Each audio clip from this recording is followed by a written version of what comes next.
ভগবান, please help me. আমাকে আমার বাড়িতে ঠিক মতো পৌঁছে দাও প্লিজ।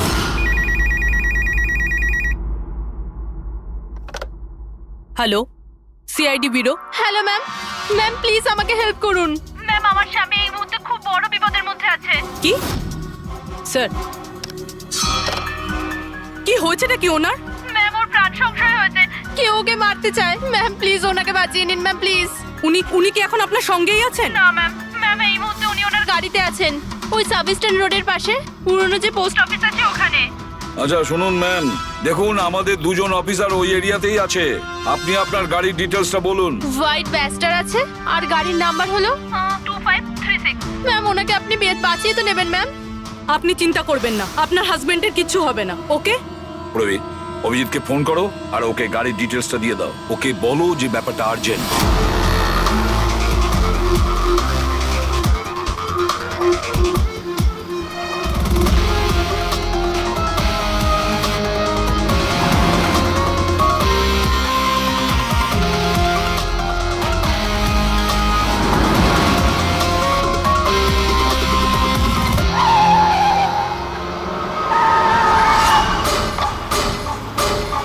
হ্যাঁ, এই নাম্বারটাই। ও গাড়ি এইভাবে কেন চালাচ্ছে? এ তো অ্যাক্সিডেন্ট করে দেবে।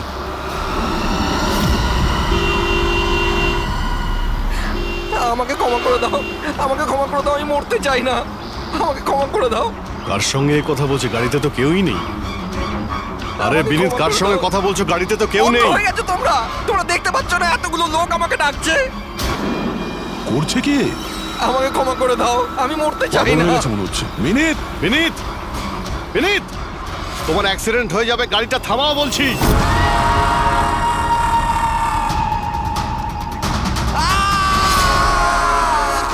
আঙ্কেল, আমার সাথে খেলো না, খুব মজা হবে। বিনীত, গাড়ি থামাও, সাইডে দাঁড় করাও।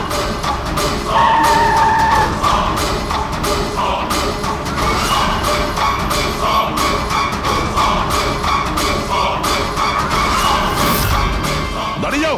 বিনীত, বিনীত, বিনীত।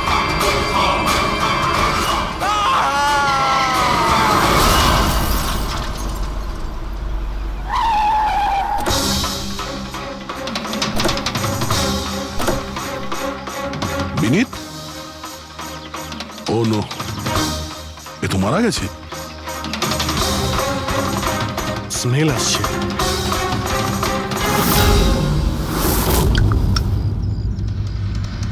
মদ। ড্রিঙ্ক করে গাড়ি চালাচ্ছিল, কিন্তু ও গাড়িতে কথা বলছিল কার সাথে? মদের নেশায় ভুলভাল বকছিল। মদ খেলে তো এটাই হয়, অ্যাক্সিডেন্ট। আপনি তো আমাকে কথা দিয়েছিলেন না যে বিনীতের কিছু হবে না, তো এটা কি হয়ে গেল? দেখুন ম্যাডাম, যদি ওনার অন্য কোনো দের হাত থেকে প্রাণ সংশয় থাকতো, আমরা ওনাকে নিশ্চয়ই বাঁচাতাম। কিন্তু উনি তো নিজেই মদ খেয়ে গাড়ি চালাচ্ছিলেন। আপনি তো জানেন এটা কতটা ডেঞ্জারাস। না, ওনার প্রাণ ওনার নিজের জন্য যায়নি, বরং তাদের জন্য গেছে যারাও এতদিন ধরে ওকে বিরক্ত করছিল। কারা? সকাল সন্ধে ঘুমিয়ে জেগে সব সময় ওকে বিরক্ত করত। উনি এতটাই চিন্তিত হয়ে গিয়েছিলেন যে উনি নিজের বিজনেসেও পুরোপুরি নজর দিতে পারছিলেন না। কোন লোকের কথা বলছেন আপনি? একটু পরিষ্কার করে বলুন। ম্যাম, বিনীতের মৃত্যু আমাদের সামনে হয়েছে, আর ওই সময় ও ছাড়া গাড়িতে কেউ ছিল না। তাহলে ওর মৃত্যুর দোষ আপনি অন্য কারোর ঘাড়ে চাপাচ্ছেন কেন? কারণ ওনার খুন হয়েছে। মার্ডার, এটা মার্ডার। মার্ডার হয়েছে? আপনি কি জানেন কারা করেছে এটা? আত্মারা। হতে পারে আপনারা ওই আত্মাটাকে দেখতে পাননি, কিন্তু বিনীত ওদের পরিষ্কারভাবে দেখতে পেত। সিআইডিরা আত্মাটাত্মায় বিশ্বাস করে না। আপনিও মানতেন স্যার, যদি আপনি 2 সপ্তাহ আগের ঘটনাটা দেখে থাকতেন। লীলা ওঠো, ওঠো লীলা, লীলা ওঠো। মিনিট, বিনীত,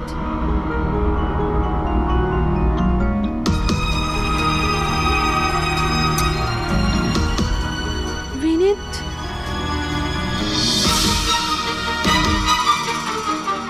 বিনীত, কি হয়েছে বিনীত? ওই দেখো আলমারির ওপরে। কি আছে ওখানে বিনীত? লীলা, আলমারির উপরে কেউ আমাকে দেখছে, আমাকে শুতে দিচ্ছে না। বিনীত, ওখানে কিচ্ছু নেই, কিচ্ছু নেই।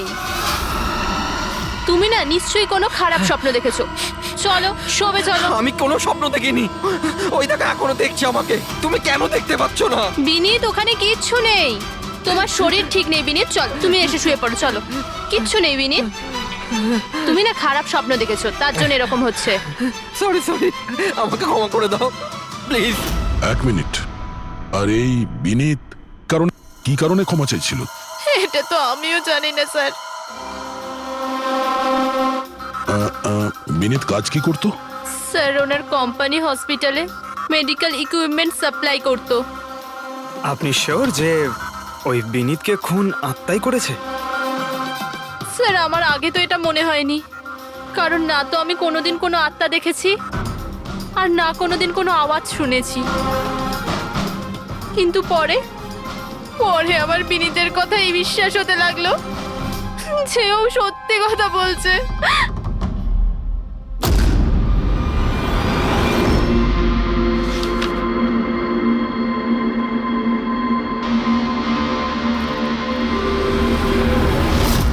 হ্যাঁ বস, এর মৃত্যুর একটাই কারণ চোখে পড়ছে, এর মাথার ওপর লাগা আঘাতটা, যেটা অ্যাক্সিডেন্টের কারণে লেগেছে। ঠিক তো ডক্টর সালুকে? আর কোনো কারণ নেই তো? হ্যাঁ, দয়া, ভিসারের স্যাম্পলকে চেক করা এখনো বাকি আছে, কিন্তু প্রাইমা ফেসি তো এটাই বলছে মৃত্যুর কারণ অ্যাক্সিডেন্ট। আর বস, এর রক্তের মধ্যে আমি অ্যালকোহল অনেকটা বেশি মাত্রায় পেয়েছি। ও, আমার মনে হচ্ছে সেই কারণেই ওর হ্যালুসিনেশন শুরু হয় আর ও ধাক্কা মেরে দেয়। তার মানে হলো এটা কোনো খুনের ব্যাপার নয়? আমরা চাইলেই ওদের বডিটা ফেরত দিয়ে দিতে পারি। যদি কোনো ডাউট থাকে সেটা ভিসারের স্যাম্পল থেকে জানা যেতে পারে। কি জানি স্যার, আমার কেমন যেন মনে হচ্ছে যে এই কেস অতটা সোজা নয়। কারণ আমরা যখন লীলাকে জিজ্ঞাসা করলাম যে এই বিনীত কার কাছে ক্ষমা চাইছিল, তখন কথাটা এড়িয়ে গেল। আমরাও কি শেষকৃত্যে যাব নাকি? ওখানে আত্মীয়রাও থাকবে, বন্ধুরাও থাকবে, অনেকেই থাকবে। যদি কিছু জানতে পারা যায়। যাও, নিশ্চয়ই যাবে ফিউরালে।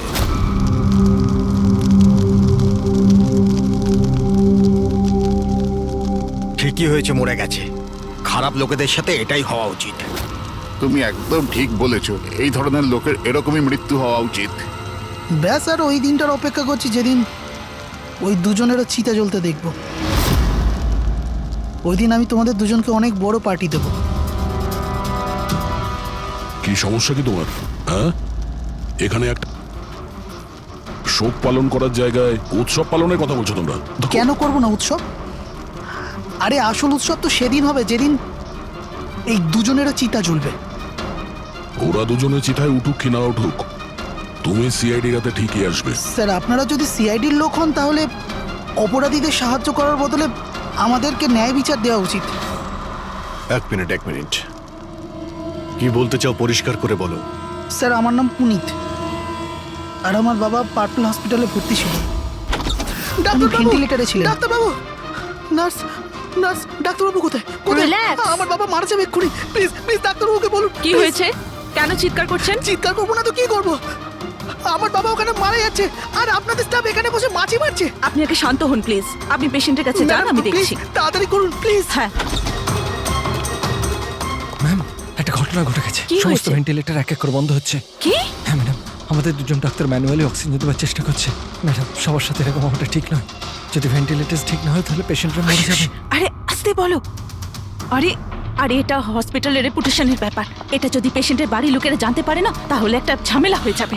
ডক্টর, আপনারা প্লিজ 2 মিনিট সময় দিন, আমরা সলিউশন বার করছি। ম্যাম, এক করে সব ভেন্টিলেটর বন্ধ হয়ে যাচ্ছে। তুমি যাও, বাকি ওয়ার্ডসগুলো চেক করো, যাও। Okay ma'am.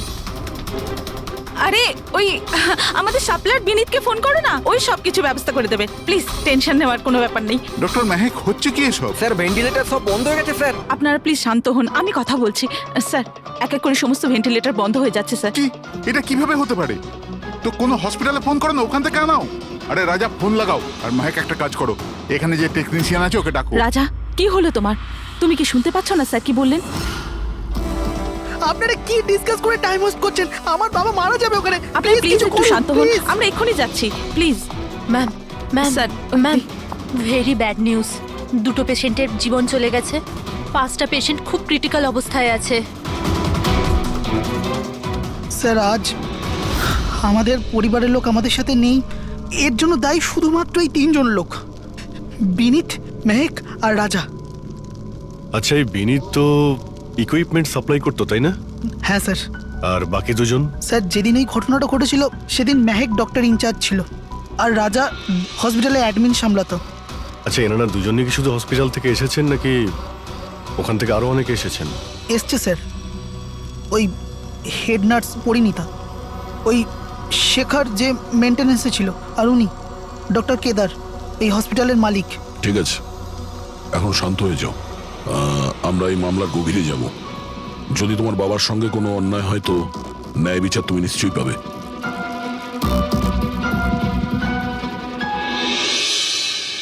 এখন বুঝতে পারছি বিনীত ক্ষমা চাইছিল কেন। আমাকে ক্ষমা করে দাও, আমি মরতে চাই না, আমাকে ক্ষমা করে দাও।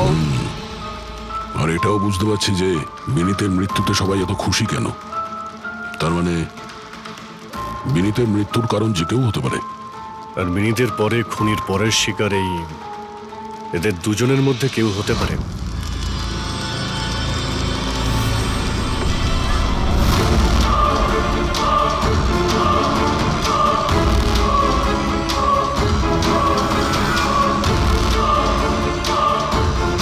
আমাকে ক্ষমা করে দাও। তুমি আমাকে কেন মরতে দিলে? আমার পিছু নিও না।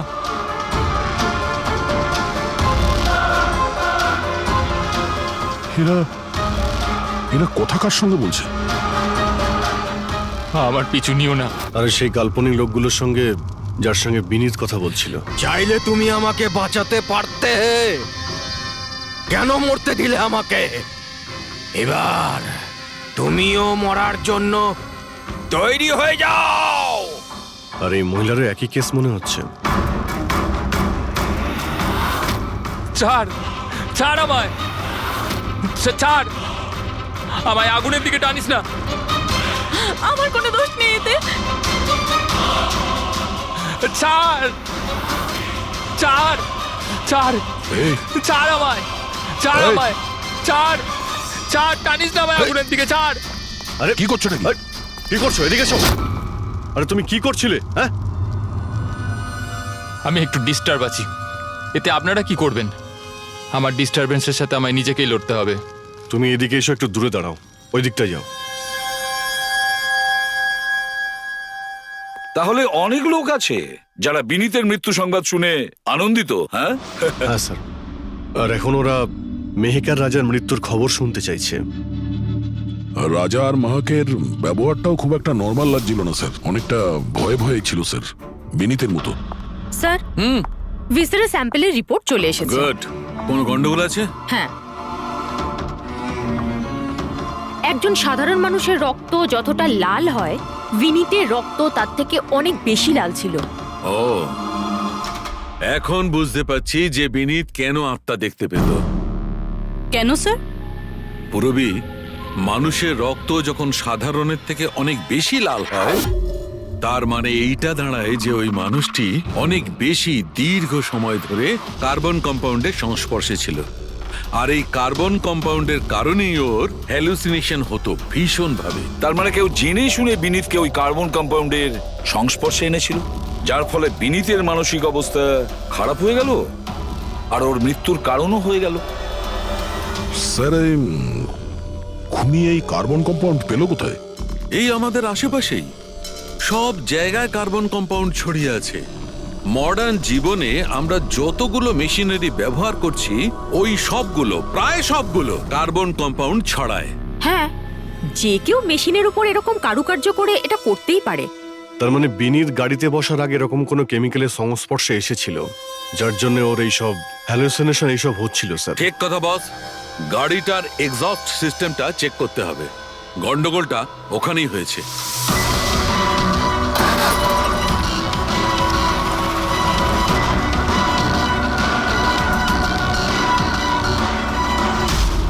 সালুঙ্কে স্যার তো ঠিকই বলছিলেন স্যার, পেট থেকে তো কেমিক্যাল বেরিয়ে আসছে। একটা কথা তো তাহলে ঠিক পঙ্কজ, ওই আত্মা টাত্মা বলে কিচ্ছু ছিল না। হ্যাঁ স্যার, তার মানে এখন খুনের নিশানায় দুজন রয়েছে, রাজা আর মেহেক।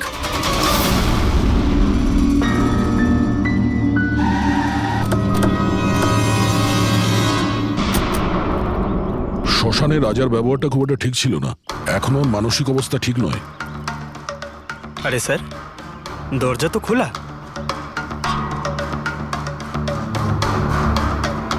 আচ্ছা, খুনি রাজার কাছে পৌঁছে যায়নি তো? এসব কি হচ্ছে? ক্যান্ডেলস,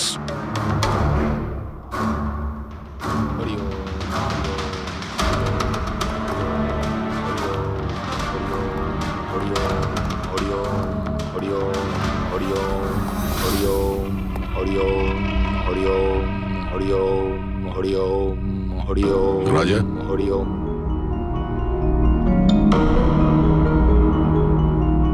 এখন ঠিক আছো? কারা আপনারা? সিআইডি। বিনীতের শেষকৃত্যে দেখা হয়েছিল আমাদের। তুমি আগুনে ঝাঁপাতে যাচ্ছিলে, আমরা তোমাকে আটকেছিলাম, মনে আছে? ঝাঁপ দিতে যাচ্ছিলে, আমরা তোমাকে। এবার আপনাদের আমাকে আটকানোর বা বাঁচানোর কোনো দরকার নেই। যতক্ষণ বিনীতের খুনি ধরা না পড়বে তোমারও প্রাণের সংশয় আছে। আচ্ছা, একদম ঠিকঠাক বলো, ওই 12 জন রোগীর মৃত্যু কি তোমার গাফিলতিতে হয়েছিল? খবরদার বলছি, আমার ওপর এরকম নোংরা আর মিথ্যা অপবাদ দেবেন না। আমি নির্দোষ, আমার জন্য কেউ মরেনি। শান্ত হও, শান্ত হও। রাজাকে অনেক কষ্টে শান্ত করেছি, ওকে ডাকাবেন না। আপনি কে? আমার নাম শ্লোক। আমি রাজাকে এই খারাপ সময় থেকে বার করে আনবার চেষ্টা করছি। ও, তার মানে আপনি সাইকিয়াট্রিস্ট? সাইকিয়াট্রিস্ট নয়, সাইকি, মিডিয়াম। এই জগৎ আর অন্য জগতের সঙ্গে একটা সেতু ভেবে নাও। অন্য জগৎ? অন্য আবার কোন জগৎ? ওই আত্মাদের জগৎ। যদিও আমরাও একটা মাধ্যম, অপরাধ দুনিয়া থেকে নিয়ে জেলের ভেতর গারদের পেছনে পৌঁছানোর পুল। আপনারা আমাকে জেলে পাঠাবার চেষ্টা করছেন কেন? আমি তো রাজাকে আত্মাদের থেকে বাঁচাবার চেষ্টা করছি। রাজাকে আত্মার থেকে নয়, কেমিক্যাল পয়জন থেকে বাঁচানোর দরকার। আর বন্ধ করো তোমার এই ঢং, বুঝেছো? স্যার, ও কোন দিকে ইঙ্গিত করছে? ওই বুড়ো লোকটার দিকে, যে এসির নিচে দাঁড়িয়ে রয়েছে। ও কার কথা বলছে? আমি তো কাউকে দেখতে পাচ্ছি না। আমিও দেখতে পাচ্ছি না। মানুন বা না মানুন, এই ঘরের মধ্যে কোনো শক্তিশালী আত্মা আছে যে রাজার ক্ষতি করতে চাইছে। এক্ষুনি জেনে যাবেন।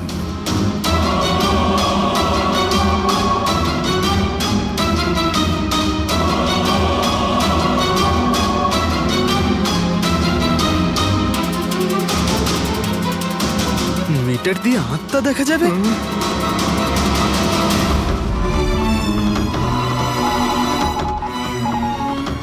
দেখলেন, ওই আত্মাটা এসির পাশেই আছে। আমার ইএমএফ মেশিন মিথ্যে বলবে না।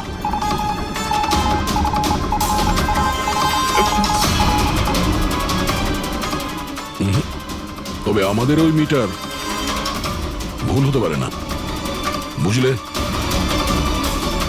ফ্রেডি, মনে হচ্ছে রাজার ও কার্বন কম্পাউন্ডের অ্যাকশন ওর গাড়ির থেকেই হয়েছে। একটা কাজ করো, এই মিটারটা নিয়ে যাও, ওর গাড়িটা চেক করো। ফ্রেডি।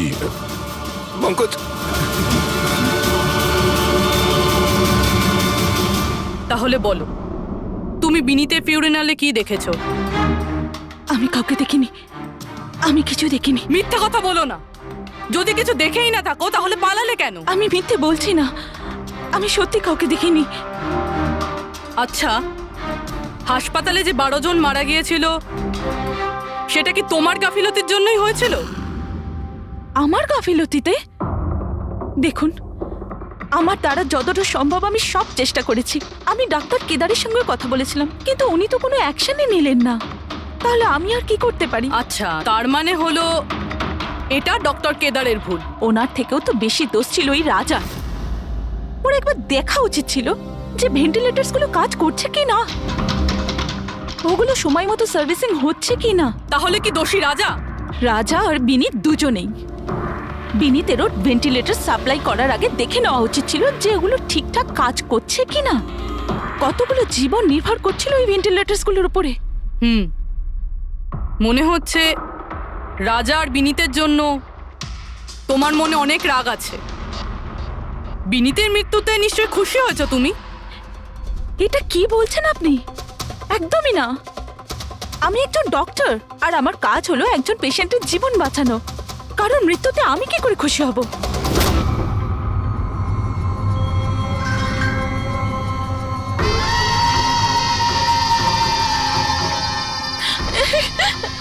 ও আবার এসে গেছে, আবার এসে গেছে। কিন্তু কিন্তু এখানে তো কেউই নেই। পিছনে। আরে এখানে কেউই নেই। দেখো, তুমি ভয় পেও না। যতক্ষণ আমি আছি তোমার কিছু হবে না, ঠিক আছে?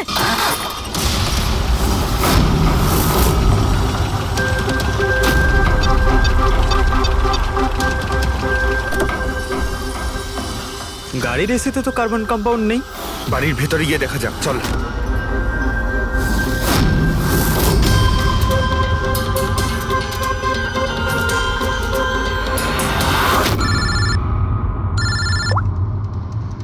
হ্যাঁ পূরবী, মেহেকের বাড়িতে কোনো কেমিক্যাল পাওয়া যায়নি? ঠিক আছে, যতক্ষণ ওই খুনি ধরা না পড়ে ততক্ষণ তুমি ওর সঙ্গেই থাকো, ঠিক আছে? স্যার, হ্যাঁ, কার্বন কম্পাউন্ড এখানে কোথাও নেই। কোথাও কোনো কেমিক্যাল পাওয়া যাবে না। বিজ্ঞানের জগৎ আর কেমিক্যালের জগতের বাইরেও আর একটা জগৎ আছে, মানুন অথবা না মানুন। চুপ, মুখ বন্ধ। যতক্ষণ বলতে না বলবো মুখ খুলবে না। রাজাবাবু, আপনার ভয়ের কোনো কারণ নেই, আমরা আছি এখানে। যতক্ষণ না ওই খুনি ধরা পড়বে সিআইডি আপনার সঙ্গেই আছে। আমার সিআইডির দরকার নেই। ইনি রয়েছেন না আমার সুরক্ষা করার জন্য। আরে এটা কিভাবে সম্ভব? না রাজার বাড়িতে কেমিক্যাল পাওয়া গেছে আর না মেহেকের বাড়িতে পাওয়া গেছে, এটা কি করে সম্ভব? স্যার, আমরা রাজার বাড়িটাকে ভালো করে চেক করেছি, এক একটা কোণা দেখেছি, ওই গাড়িটাও চেক করেছি, কোথাও কিছু পাওয়া যায়নি। হ্যাঁ, কিন্তু দয়া, যদি কোনো কেমিক্যাল ব্যবহারই না হয়ে থাকে তাহলে রাজা আর মেহেকের হ্যালুজিনেশন হলো কি করে? কোনো তো একটা কারণ থাকবে। আর স্যার, যেভাবে বিনীতের কারের এসিতে কেমিক্যালের ব্যবহার করা হয়েছে, এটা কোনো আনপ্রফেশনাল কেউ করেছে বলে আমার মনে হয় না। একটা কাজ করা যাক, যারা মারা গেছে তাদের বাড়িতে দেখো, হয়তো কেউ থাকতে পারে যে কেমিক্যালের বিষয়ে খুব ভালো করে জানে, বা কেউ কেমিক্যালের এক্সপার্ট। আর হ্যাঁ, হসপিটালের ওই স্টাফকে ডাকো। চিফ নার্স যে আছে না, হেড নার্স পরিণীতা, আর হেড টেকনিশিয়ান শেখর, আর মালিক কেদার, তিনজনকেই ডাকো। দেখা যাক।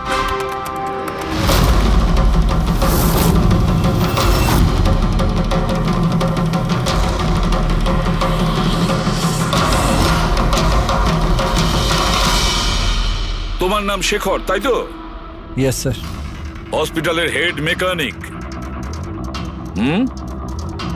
Main technician.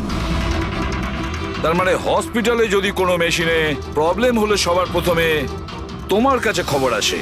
হ্যাঁ স্যার, ঠিক। তাহলে হসপিটালের ভেন্টিলেটর খারাপ ছিল সেটা তুমি জানতে না? স্যার, প্রথম থেকেই জানতাম। তাহলে কেন কিছু করনি? কাউকে কিছু বলনি কেন? স্যার, এতে আমার কোনো দোষ নেই। তাহলে কার ভুল ছিল? স্যার, আমি প্রথমেই মেহেককে ভেন্টিলেটরের ব্যাপারে বলেছিলাম যে ভেন্টিলেটরসে প্রবলেম আছে আর যে কোনো সময় খারাপ হতে পারে। এটা তুমি ভেন্টিলেটর বন্ধ হওয়ার আগেই জানিয়েছিলে? ইয়েস স্যার, 1 সপ্তাহ আগে। ম্যাম, আমি আপনাকে একটা নোটিশ পাঠিয়েছিলাম, ওয়ার্ডের ভেন্টিলেটরগুলো ঠিকমতো কাজ করছে না। ও, আমি তোমার চিঠিটা পড়েছি শেখর, তুমি টেনশন নিও না, আমি কিছু একটা করছি। কিন্তু ম্যাম, ব্যাপারটা খুব আর্জেন্ট। হ্যাঁ হ্যাঁ, আমি জানি, ডক্টর মেহেক, ইয়েস ম্যাম আপনাকে অ্যাকাউন্টস ডিপার্টমেন্টে এক্ষুনি ডেকেছে। ও হ্যাঁ আসছি। ডোন্ট ওয়ারি শেখর, আমি নিশ্চয়ই কিছু ব্যবস্থা নেব, পাক্কা। কিন্তু স্যার উনি আমার কথাটা সিরিয়াসলি নিলেন না। হ্যাঁ, মেহেক ভেন্টিলেটার্স খারাপ হওয়ার সময় পেশেন্টদের বাঁচানোর খুব চেষ্টা করেছিল, কিন্তু রাজা স্যার এত ঘাবড়ে গেলেন যে কিছু করতেই পারলেন না। শেখর বাবু, তুমি কতটা সত্যি বলছো আর কতটা মিথ্যে সেটা তো আমরা জেনেই নেব। স্যার মেহেকের কোনো ভুল ছিল না, ও ভেন্টিলেটর খারাপ হওয়ার কথা আমাকে প্রথমেই বলে দিয়েছিল। তারপর আপনি কি করলেন? স্যার আমি হসপিটালের অ্যাডমিন হেডকে বলে দিয়েছিলাম, রাজাকে, কারণ হসপিটালের যতগুলো মেশিন আছে সেগুলো দেখাশোনার দায়িত্ব অ্যাডমিন হেডেরই। তাহলে এই সমস্ত কিছু আপনি রাজাকে বললেন আর আপনার দায়িত্ব শেষ হয়ে গেল। আপনি তো এই হসপিটালের মালিক, তাই না? তাহলে এভাবে দায়িত্ব শেষ হয়ে যায় কি করে আপনার? স্যার আমি আমার দায়িত্ব পালন করেছি, সেই জন্য তো আমি নিজে গিয়েছিলাম রাজার কেবিনে। রাজা। হ্যাঁ স্যার। এসব কি করছো? আরে এগুলো দরকারি নয়, এতগুলো রোগীর শ্বাস প্রশ্বাস ভেন্টিলেটরের সাহায্যেই চলছে, আর তুমি এখানে বসে আছো। আরে কিছু করো। হ্যাঁ স্যার, আমি এক্ষুনি সাপ্লাইয়ের সাথে কথা বলে ভেন্টিলেটর চেঞ্জ করে দিচ্ছি। প্লিজ প্লিজ তাড়াতাড়ি করো। স্যার আমি বুঝতে পারছি না যে ও ভেন্টিলেটর কেন পাল্টালো না। আমি অবাক হচ্ছি স্যার যে কেউ কেদারবাবুর দিকে আঙুল তুলছেন না। সবাই রাজা, বিনীত আর মেহেকের পিছনে পড়ে আছে। সেটাই তো, হসপিটালের মালিক না কেদার বাবু? তাহলে এই সমস্ত কিছুর দায়ভারও কেদার বাবু আপনার। কিন্তু স্যার এবার আমি নিজে গিয়ে তো ঠিক করতে পারি না ভেন্টিলেটর। স্যার আমার কাজ হলো কনসার্ন ডিপার্টমেন্টকে ইনফর্ম করা, আর আমি সেটা করে দিয়েছিলাম। বরং আমি বিনীতের সঙ্গে নিজে কথা বলেছিলাম। আমি ওকে বলে দিয়েছিলাম যে যদি এগুলো রিপেয়ার করা যায় তো রিপেয়ার করুক, না হলে চেঞ্জ করে দিক, কিন্তু কোনো অ্যাকশনই নিল না। এ কোনো অ্যাকশন নেয়নি, সে কোনো অ্যাকশন নেয়নি, আপনি কি অ্যাকশন নিয়েছিলেন? আর দোষ দিচ্ছেন বিনীতকে, যে কিনা মারা গেছে, বা রাজার, যে উত্তর দেওয়ার পরিস্থিতিতে নেই। স্যার যেটা সত্যি ছিল ওটা আমি আপনাদের বলে দিলাম, সেটা এবার মানবেন কি মানবেন না স্যার আপনাদের ব্যাপার। পরিণীতা স্যার। হসপিটালের হেড নার্স, তাহলে তুমি হসপিটালের ব্যাপারে নিশ্চয়ই সবকিছু জানো। হ্যাঁ স্যার। তাহলে এবার সত্যি করে বলো, এই যা কিছু হয়েছে কার গাফিলতির কারণে হয়েছে? তাড়াতাড়ি বলো। হ্যাঁ স্যার, বলছি। আমার সাথে বিশ্বাসঘাতকতা করার চেষ্টা করো না রাজা। আর হ্যাঁ, যদি মেশিনে কোনো ফিজিক্যাল ড্যামেজ থাকে তাহলে সেটা ওয়ারেন্টিতে আসে না। যদি তোমার নতুন ভেন্টিলেটর চাই তাহলে তোমাকে পুরো কস্ট পে করতে হবে, বুঝেছো? আমি তোমার থেকে বাজে লোক আজ অব্দি আমার জীবনে দেখিনি। এবার থেকে না তো আমাদের হসপিটাল তোমার থেকে কিছু কিনবে, না তো শহরের আর কোনো হসপিটাল। শোনো, এসব হুমকি অন্য কাউকে দেবে। তুমি জানো না আমি কে, যা করার করে নাও।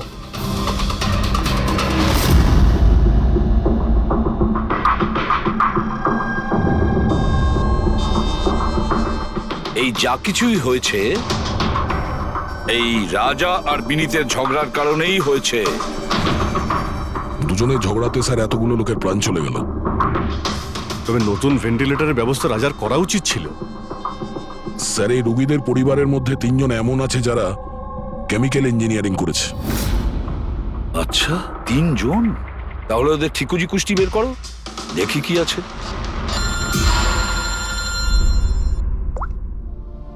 Hello ACP Pradyuman. হোয়াট? ঠিক আছে, আমরা এক্ষুনি পৌঁছচ্ছি। কি হয়েছে স্যার? রাজা মারা গেছে।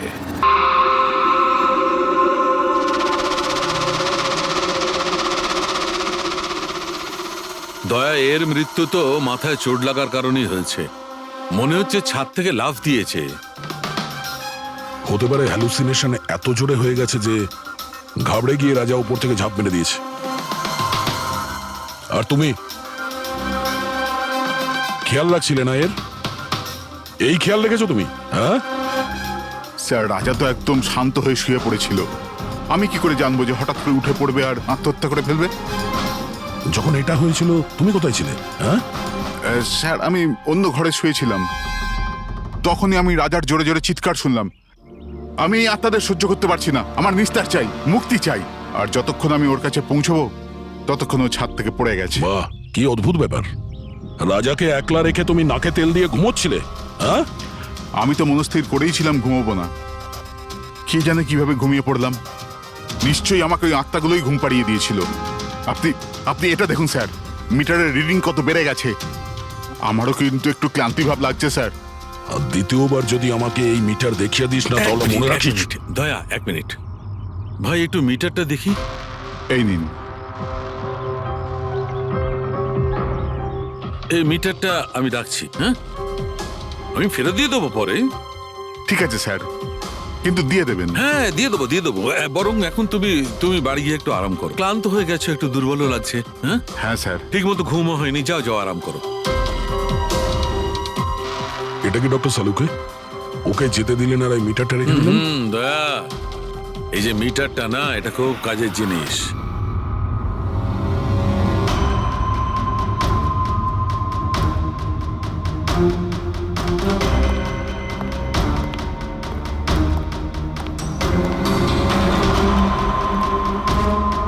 এই ঘরটা চেক করছি।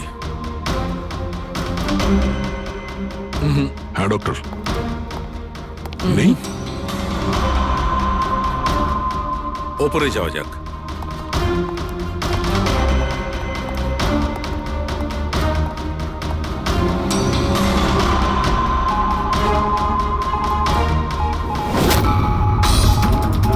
আরে সালুঙ্কে স্যার, সাবধানে।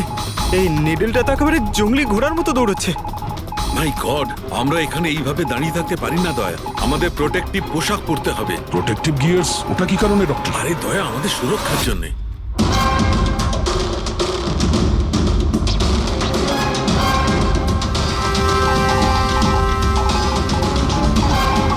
এই দেখো, সবচেয়ে বেশি মিটার রিডিং এখানেই পাওয়া যাচ্ছে, এই এসিটার নিচে। মনে স্যার ওই পঙ্কজ, খবরদার যদি আত্মার নাম নিয়েছো। স্যার, এই মিটারটা কোন দিকে ইঙ্গিত করছে? বলছি, বাইরে চলো।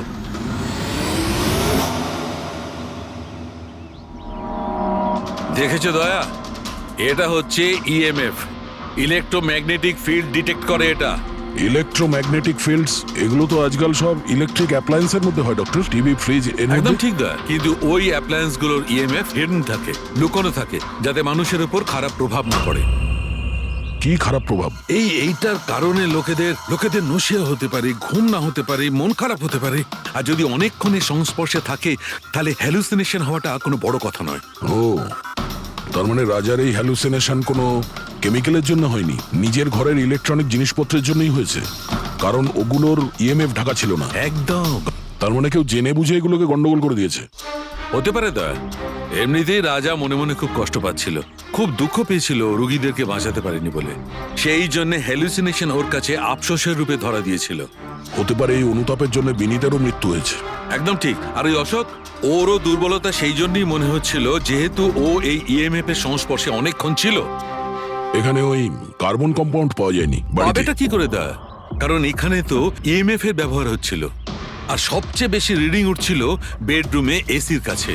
তার মানে বেডরুমের এসিতে কোনো কারুকাজ করা হয়েছে। তাহলে তুই মেহকের বাড়িতে ওই ইএমএফ হনো। আমার তাড়াতাড়ি পূরবীকে ইনফর্ম করতে হবে।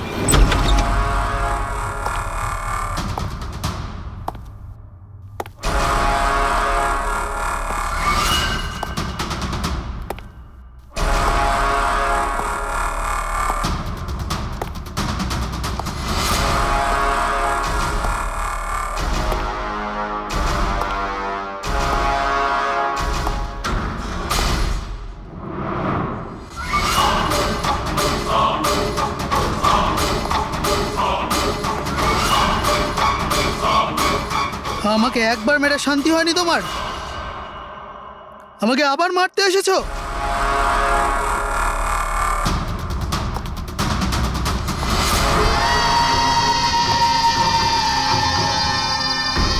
তুমি? আমি তোমাকে সেলফ ডিফেন্সে মেরেছিলাম। আর তাছাড়া তুমি একজন অপরাধী। অপরাধীদের কি পরিবার থাকে না? তোমার জন্য আমার মেয়ে অনাথ হয়ে গেছে। আর এই রক্ত দেখছো, সব তোমার জন্য। আমি আর তোমাকে ছাড়বো না। দেখো, আমার কাছে আসবে না। আমি কিন্তু মেরে দেবো। আমি তোমাকে ছাড়বো না। আমার কাছে আসবে না। আমি কিন্তু বলছি মেরে দেবো। আমি বলছি আমার কাছে আসবে না। আমি মেরে। পূরবী, কি করছো তুমি? ছাড়ো এটা। স্যার, ওই যে ওই লোকটা। কি? স্যার এখানে স্যার ওনাকে ধরুন, উনি আমাকে মারতে চান। এক মিনিট, আগে এখান থেকে বাইরে চলুন, তাড়াতাড়ি চলো, প্লিজ তাড়াতাড়ি, প্লিজ তাড়াতাড়ি, ফার্স্ট। এই হলো সেই তিনজন যাদের সম্পর্ক কেমিক্যাল ইঞ্জিনিয়ারিং এর সঙ্গে আছে, সুহাস, দীপক আর কিশোর। খুনি এদের মধ্যে যে কেউ হতে পারে। না অভিজিৎ, কারের এসিতে কেমিক্যাল ফিক্স করাটা অন্য ব্যাপার, আর ইলেকট্রোম্যাগনেটিক ফিল্ডকে এত চাতুর্যের সঙ্গে ব্যবহার করাটা অন্য কথা। আমার মনে হচ্ছে ও এমন একজন লোক যার সায়েন্সে, মেডিকেল সায়েন্সের ওপর খুব ভালো দখল আছে, হয়তো কোনো ডক্টর অথবা সায়েন্টিস্ট। যেই করুক, সে ইলেকট্রোম্যাগনেটিক ফিল্ড ভালো মতন ব্যবহার করেছে, যাতে মেহেক আর রাজা ওরা দুজনেই যাতে ইএমএফ এর সংস্পর্শে থাকে। হতে পারে হসপিটালে ওরা দুজন নিজেদের কাজ করছিল, তখনও এই ইএমএফ ওখানে উপস্থিত ছিল। তাহলে স্যার হতে পারে হসপিটালের কোনো মেশিনের সাথেও গন্ডগোল করা হয়েছে। নিশ্চয়ই দয়া, নিশ্চয়ই। আর এটা ওই করেছে, হসপিটালের ভেতরেরই কেউ। তাহলে এই হলো সেই জায়গা যেখানে মেহেক আর রাজা বসতো। হ্যাঁ স্যার। আর কে কে যাওয়া আসা করতো এখানে? স্যার শুধু স্টাফেদেরই ভেতরে যাওয়ার পারমিশন ছিল, তাও যদি কোনো কাজ থাকতো তাহলে। মানে বাইরের কেউ এখানে ঢুকতেই পারতো না? না স্যার, এমনকি রুগীদেরও এখানে ভেতরে আসার অনুমতি ছিল না। তার মানে তো এটা বোঝা গেল যে স্টাফেদের মধ্যেই কেউ, মানে আপনাদের মধ্যেই কেউ একজন খুনি। এ আপনি কিভাবে বলতে পারেন? এটা আমরা বলছি না, এটা এই ইএমএফ মেশিনটাই আমাদের সবকিছু বলে দিয়েছে। আর এই ইএমএফ মেশিনের হিসাবে এই এসির সাথে কোনো গন্ডগোল করা হয়েছে। তার মানে রাজা আর মেহেককে মারার চেষ্টা করা হয়েছিল, কিন্তু বেচারা রাজা মারা গেছে। এসির সাথে গন্ডগোল? কি বলছেন আপনি? আমি তো কিছু বুঝতেই পারছি না। এই কথাটা এই রুমে থাকা শুধুমাত্র সেই বুঝতে পারবে যে নিজেই খুনি। আর ও আজ এখানে প্রোটেক্টিভ গিয়ার পরে এসছে, যাতে ইলেকট্রোম্যাগনেটিক ফ্রিকোয়েন্সিতে তার কোনো ক্ষতি না হয়, তাই তো? কি সে?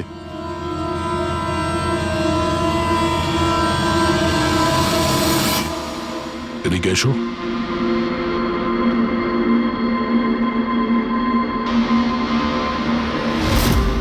ফ্যাশন সেন্স তো তোমার খুব ভালো, শেখর।